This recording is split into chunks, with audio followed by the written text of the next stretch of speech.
I'm Kerri Dunkelberger. I'm the Executive Director of Foster and Adoption at Olive Crest, which is an agency in California, Nevada, and the state of Washington. My first visit to the Ludus Baby Hospital was about 3 years ago.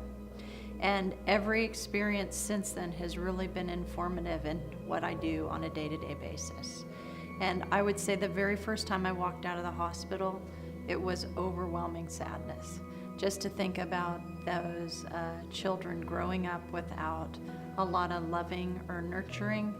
So there were all these kids, we would play with them and love on them and try and connect and get a response.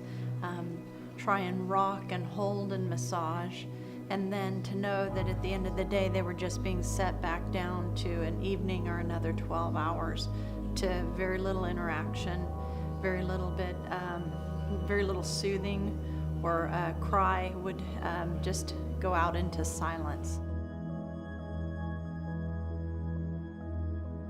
Last year on my trip to the Ludus Baby Hospital, we had the opportunity to feed the kids.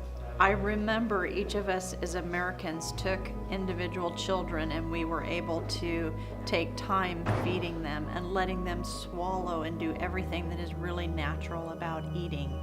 And at some point, the nurses became really distraught and disturbed because the Americans were taking too much time to feed the children. And they stepped in, and then I watched a process where they were just shoveling food, rice mixture or pablum type, into these kids' mouth, not even giving them a time to swallow or digest.